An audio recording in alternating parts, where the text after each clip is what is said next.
Fox News Network. That's it. Here in Ferguson, pictures have really told the story. The protests that we have seen on the streets, the law enforcement reaction, all driving this story, both in the national media and the discussion that we're seeing online. Activists here in Ferguson are using Twitter to get their message out, including some major hip-hop artists like my next guest, Talib Kweli, who is a rapper, activist. Can we call you, I guess we can call him a raptivist. You have been tweeting a lot about what's going on here to your more than 900,000 followers on Twitter. You have long really been a passionate voice of issues of racial equality. You came to Ferguson days ago. Yes. Why? I mean, why not? You know, I'm on Twitter often. I love Twitter. But the retweeting and everything, it doesn't have an effect without bodies on the ground. Without flesh and people actually showing up. Twitter movements, even the movement in Egypt, even the Arab Spring, even Occupy Wall Street, without the people on the ground actually here, there is no story. Yeah. So as an artist, I wanted to put my money where my mouth is. I'm supported by the community that's been brutalized. I have a son that's Mike Brown's age. Mike Brown was in the hip hop. It could happen to me. It could happen to you. You know, I felt like it was important for me to be here and control the narrative because the media has been doing a horrible job of making sure that the stories get out in the right way. Well, I disagree with that, especially with our coverage. I think that we've done really great coverage here, and people in the community are actually coming up commending us on our coverage, saying that it's balanced.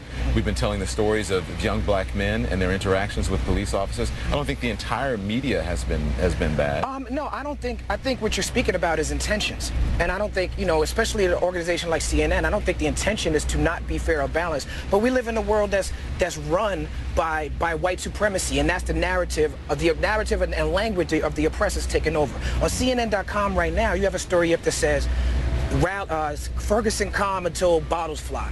Well, that's inaccurate because I was there that night, you know what I'm saying? And that's not what happened. The first thing in the story it says is police chase down men. Well, let me finish my point. That's not what happened where you were. But I was there, right there, with the article, the situation he was talking about. I was right there. That's what happened. But that's not what happened. Let me finish my point. That's exactly what happened. I'm going to let you finish your point. What happened. No, you're not, because you're talking. Yes, I am. I'm going to let you finish your point. Let me finish my point before you talk. Okay, let me finish my point before you talk. I want to address something you said. Can I finish my point? We don't have to have an interview if I can't talk.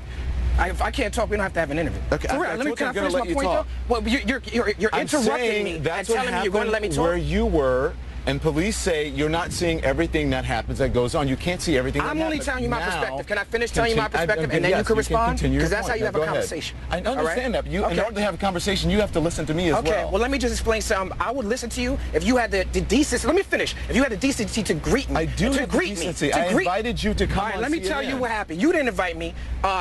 Nicole invited me, first of all. You came up. You didn't even say nothing to me. You on your phone the whole time. You asked how to pronounce my name, and then you have no respect for who I am. So let me finish saying what I have to say, or else I'm gonna leave. Okay. Either I can finish saying what I'm at. You say what you have to say. I was out here from my perspective. Go ahead. All right, for what I saw with my own eyes. That's what I'm saying to you. Okay, and I was there on the ground. All right, that's not what happened. The CNN reports on your website says it chased men down. No, it chased men, women, and children down. The CNN report, the headline says, "Calm until bottles fly." They don't mention the bottles in the article. In the article, you read 5 pages, there's no mention of the bottles flying. I saw the bottle fly. You know when the bottle flew? After the cops told me they were going to blow my effing head off. Okay. After the cops, I'm not done, after the cops put on riot gear, put up their shields, and took their batons out and lined up on the streets, and then when they got into position, a bottle comes out of a peaceful protest, that don't make no sense. So what I'm saying is the headline should say, it's calm until the cops agitated the people. Can I talk? And that's what the headline should read. Okay, so we have addressed everything that you're saying. Please. Okay? That's what you saw from your position. That's why I'm here. You're not seeing everything that's going on. Of course not. So from your position, only the article that you're looking at on CNN is one of hundreds, if not thousands, that are written. That's true. And also is a small part of 24 hours of news coverage that we have here on CNN. Which is why I said it wasn't intentional. I understand your anger. Which is why I said it wasn't intentional. As far as you saying me coming up, I have a job to do. What I'm doing on television is in this phone. I'm reading. Hang on. I'm reading. I would have enough respect to greet you if I've never met you before, brother. To greet you, say how you doing. It's nice to meet you. Doing. No, you did not. I did. No, you didn't. That's a lie. Did I not? No, you didn't. We have it on tape. No, you didn't. Did. You skated by here, and I said hello to you, and you said, "Hey, what's up?" You didn't say my name. You didn't do none of that. I'm trying to get on the air. I'm working. I'm working too. Hello to you. I'm trying to be respectful to you to make sure that I say your name properly. People call me Don Lamont. If someone came on, I would say, my name is Don Lemon. So I just want to make sure I'm respectful to you so that I say your name properly. I said hello to you. I am very busy here. I'm not trying to disrespect you. I invited, and CNN invited you to be on CNN so we can have this conversation. And I don't mind having this conversation, having this argument. I think this is what we should do. But we have to listen to each other. Right, but the first thing you did that stopped this conversation from communicating. Hang on, producers. I think this is very important.